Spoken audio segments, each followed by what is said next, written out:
勝利っていつも欲望を膨らませるものね。 Clarina Genora. With Juvosi's disease mercilessly weakening her health, while her allergy to Balder inhibitors preventing her from receiving the only treatment to halt the disease's progression, Clarina has never once been set free from the Genora manor. Although her heart had always longed for a freedom and adventure beyond her reach, Clarina had almost surrendered to her fate. However, just as her life was about to fade, the adjutant managed to ignite a spark of hope and set her free from the chains that had bound her for a lifetime. As a new operative with vampiric charm, Clarina has a very Oh my god.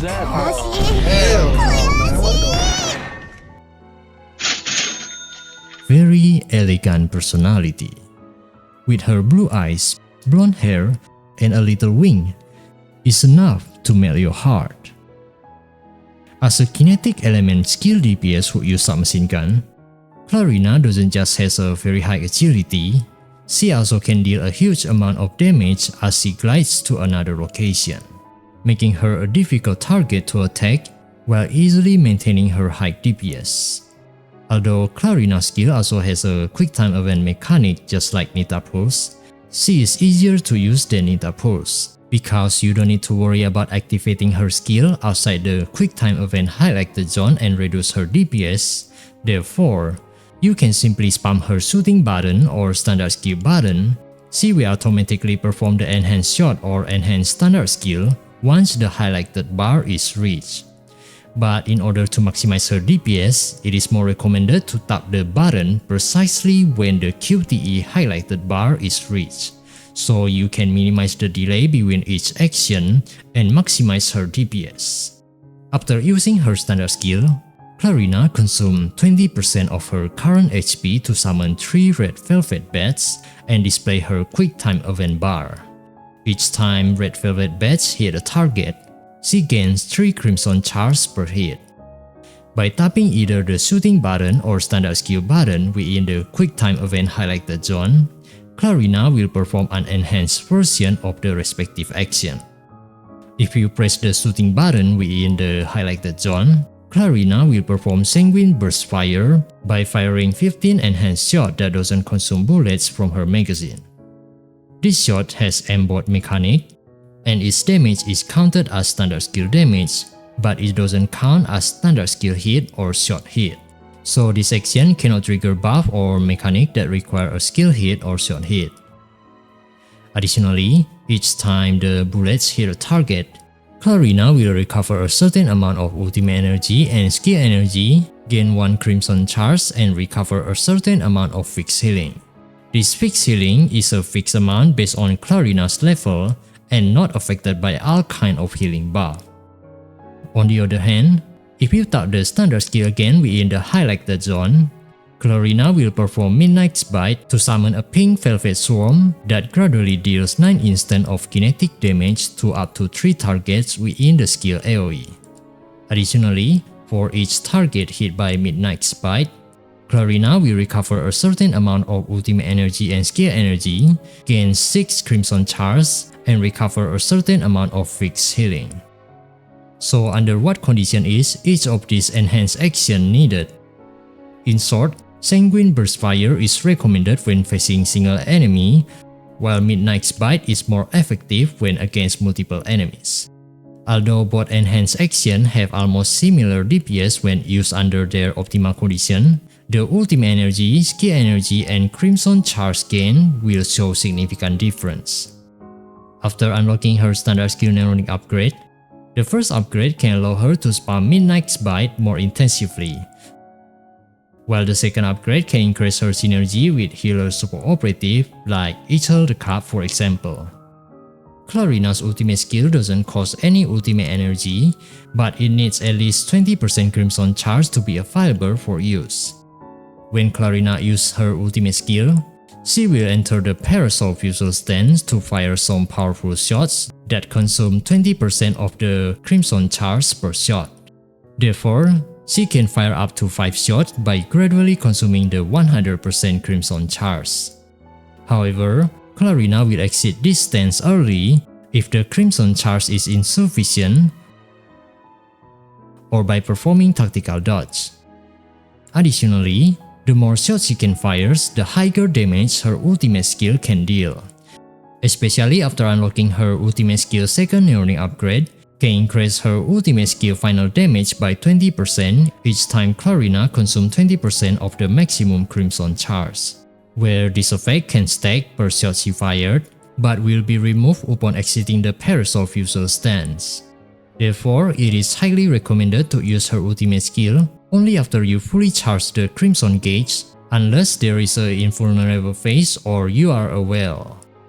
While the first neuroning upgrade can decrease the ultimate skill cooldown by 3 seconds each time Clarina performs Sanguine Burst Fire from her standard skill. As for Clarina's Deiwos Skill, if equipped with kinetic weapon, she can increase her maximum HP by 1 for each 10 HP restored from the healing she receives. However, this additional max HP will gradually disappear, decreasing to 70% of the current bonus each second. Additionally, Clarina gains final active skill damage for every additional max HP she gains from this effect. Lastly, for every 100 alignment index can increase her attack percent by an extra 5%. Her Deiwos skill effect is very powerful because it can increase her skill final damage by 300% if she manages to gain 3000 additional max HP from this effect. But reaching up to that 3000 additional max HP is really difficult unless you have a powerful Ichel the Cup that can restore a large amount of HP with a single use of her ultimate skill. After using her support skill, Clarina can deal 10 instant of damage to up to 5 targets within the skill AoE. Each damage is quite massive and highly effective against multiple enemies, so don't hesitate to use it in co-op game mode when you found multiple enemies in front of you.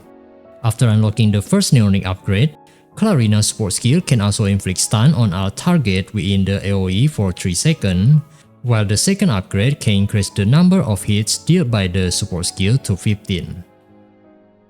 When facing a single enemy, Clarina can continuously spam the Sanguine Burst Fire until her Crimson Gauge is fully charged.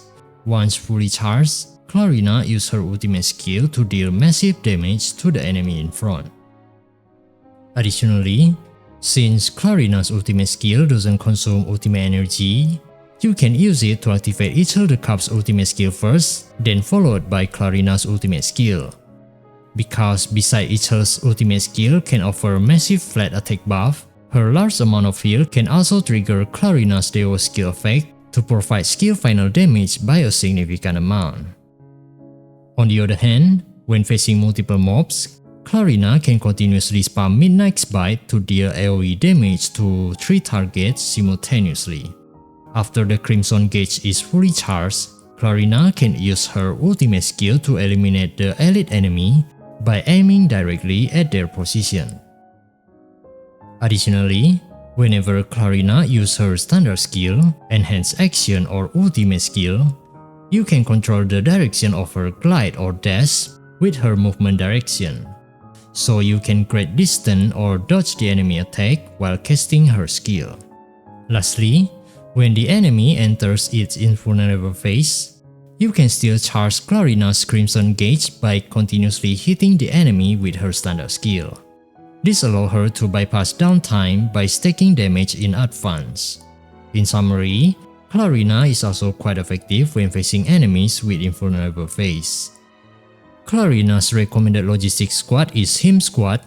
The recommended Logistic talent are Attack Percent and Alignment Index talent, while for the third talent is Kinetic Damage. As for her weapon comparison, Clarina's signature weapon Rosewing and her free-to-play weapon Blackbriar doesn't have any complicated buff triggering mechanism, so as long as you can keep maintain her skill rotation without a long delay, you don't need to concern at all about the buff her weapon can provide. The only big difference between them is like usual. The signature weapon can provide damage taken debuff, which is a rare debuff and less prone to diminishing return. Meanwhile, the free-to-play weapon can only offer general buff, where its effect is more prone to diminishing return. So if we compare Clarina's DPS for each weapons, while her stats are at Manifestation 2 using Him Squad Logistic that has 14% attack percent talent and 11.8% kinetic damage talent, the differences between her Tier 2 signature weapon, Tier 1 signature weapon, and the free-to-play weapon will be like this. It is the usual above 30% difference, so yep, it is recommended to draw her signature weapon. As for Clarina's base teammates, since Clarina is a pure skill DPS, her base squad is this. Why each other cup? Because she has high synergy with Clarina's Deiwos Skill. Being able to trigger Clarina's final damage from her Deiwos Skill is very essential to significantly improve all of her active skill damage. As for Marian Riptide, she can offer a lot of standard skill damage buff to improve Clarina's standard skill damage. However, if Widya Celestia Swan is on the team, just use Marian as an off-field support for the entire battle. You can also pair her with Acacia Kaguya or Test the Magician as long as Widya Celestia Swan is not on the team. Enya Exuvia also can do, but she will only be effective to buff Clarina's ultimate skill damage for a short period of time.